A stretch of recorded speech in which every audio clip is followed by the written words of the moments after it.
Est-ce que tu rêves développer cette nation? Est-ce que tu rêves développer ce monde? Est-ce que tu rêves laisser des traces dans ce pays? Est-ce que tu rêves laisser des traces dans ce monde? Par une invention, par un ministère, par une entreprise, par un livre, par une chanson, mais laisser des traces.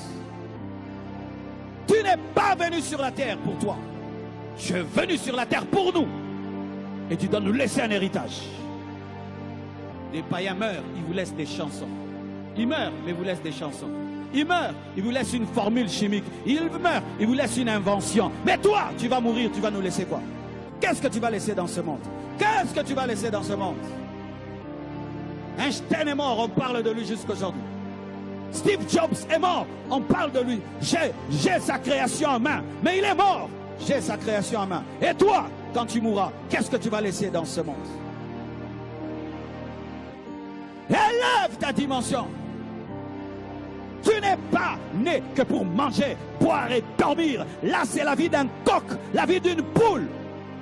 Ça, c'est la vie d'une poule. Ça, c'est la vie d'un coq. Je préfère vivre une année et vivre comme un homme que vivre toute ma vie comme un coq, comme une poule. Dormir, se réveiller, manger, boire, dormir, se réveiller. Ça, c'est quelle vie? Une vie sans impact, une vie sans influence ne sert à rien. Tu es comme une chèvre, tu es comme une poule, tu es comme un mouton. Dieu t'a créé à son image, à sa ressemblance. Comment tu peux vivre comme un coq? Comment tu peux vivre comme une poule? Tu n'es en train de rien bâtir, rien faire dans cette société, rien faire.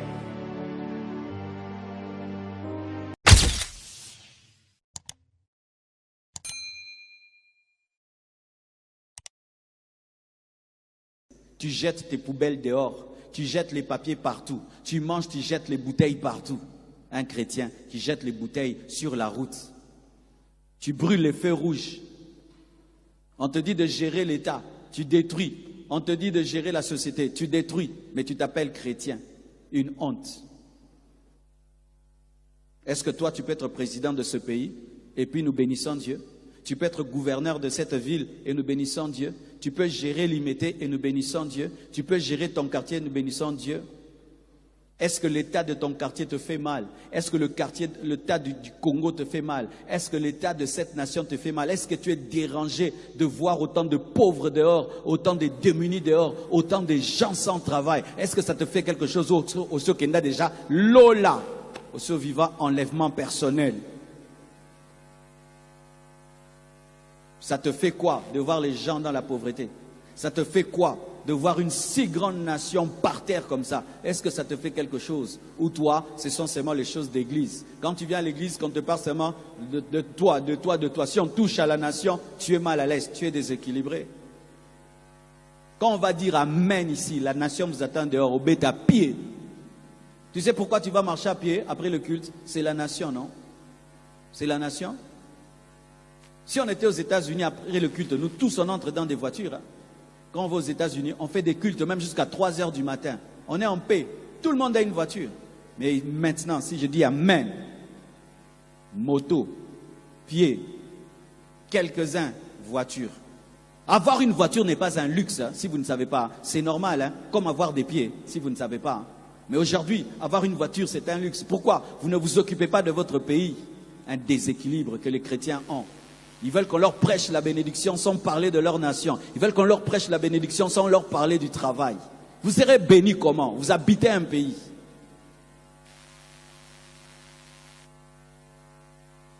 Frères et sœurs, l'équilibre, c'est lorsque tu t'impliques dans ta société, dans ta famille, dans ta nation, dans le monde. Et sachez que le monde, ce n'est pas seulement le Congo, mes frères. Étudiez ce qui se passe ailleurs. Inspirez-vous de ce qui se passe ailleurs. Le monde, ce n'est pas que Kinshasa. Le monde, ce n'est pas que ton quartier. Le monde est vaste. Et quand tu commences à voyager, oh, tu crains Dieu. Le monde est vaste, tellement vaste. Et la connaissance du monde peut te révéler que tu es né au Congo, mais ta destinée n'est pas au Congo. Parce que tu peux avoir des rêves dans la maison de Jacob, mais tu vas exploser en Égypte. La connaissance du monde te permet d'aller là où Dieu t'appelle. Certains, vous êtes nés au Congo, vous ne finirez pas au Congo. Vous allez exploser au Rwanda, exploser au Burundi, exploser au Sénégal, exploser en Afrique du Sud. Le monde est vaste. Certains, le Japon t'attend, la Chine t'attend. Mais tu dois ouvrir tes yeux, tu dois être équilibré et savoir qu'il y a un plan de Dieu pour toi dans le monde, pas seulement au Congo. Alléluia. Jésus, alors qu'il mourait, il voyait les extrémités de la terre. Frères et sœurs, l'équilibre fait de toi un homme international. Je suis au Congo, mais mon esprit n'est pas au Congo. Mon esprit est un esprit international. Alléluia. Et lorsque tu deviens un homme international, tu as un langage international. Et tu ne tombes pas dans les bassesses parce que tu vois grand. Voyez grand, voyez grand, voyez grand, voyez grand, voyez grand. Devant toi, il n'y a pas que les hommes que tu vois. Il y a plusieurs autres hommes. Mais tu dois voir cela.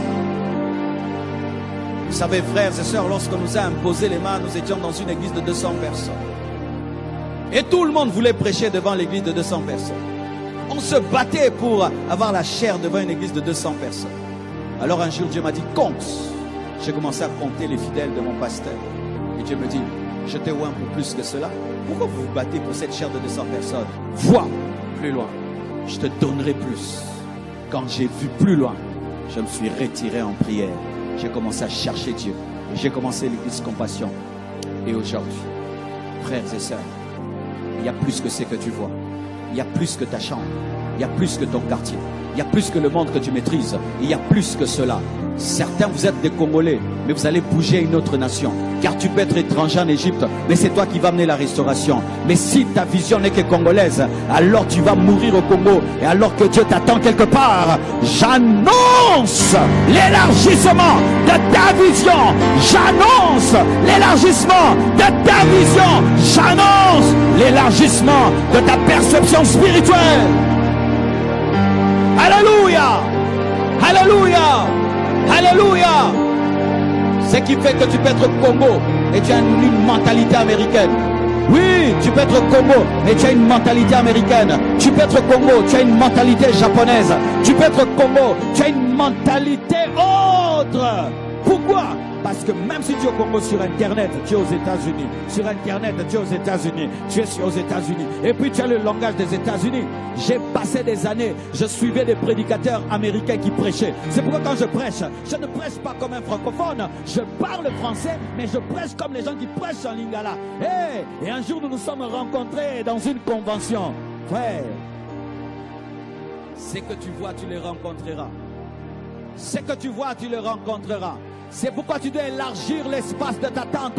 Même si tu as des visions dans la maison de Jacob, l'Égypte t'attend. Et lorsque tu ne comprends pas que tu dois aller en Égypte, on va t'amener de force par la persécution, par le rejet, par la trahison. Mais au moins tu arriveras. Et c'est là que tu exploseras. Il y a des plantes qui ne peuvent pousser que dans une terre précise. Et si on veut te pousser, te planter dans un endroit qui n'est pas ton lieu, Dieu veillera qu'on puisse te déplacer pour que tu sois planté au lieu de ta destinée. Il y a un endroit qui t'attend et c'est là que tu seras sémé, c'est là que tu seras planté. Tu dois voir au-delà.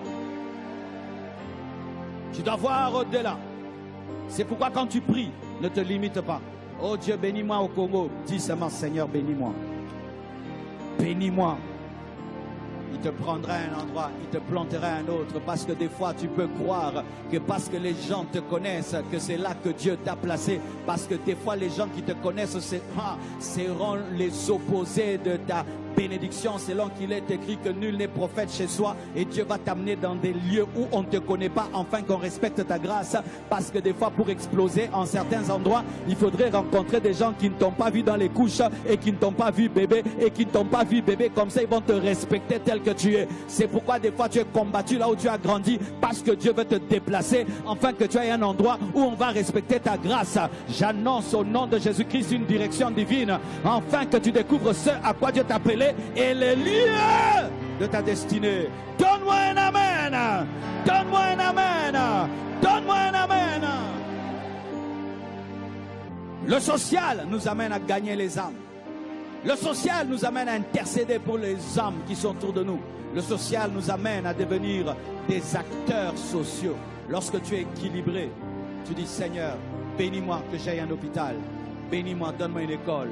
Bénis-moi, donne-moi une entreprise pour que j'aide les gens. Frère, lorsque tu es équilibré socialement, tu cherches à devenir une source de bénédiction. Parce que Dieu ne veut pas seulement te bénir, il veut bénir les autres au travers de toi. Et lorsqu'un homme est équilibré socialement, il dit bénis-moi pour bénir, aide-moi pour aider.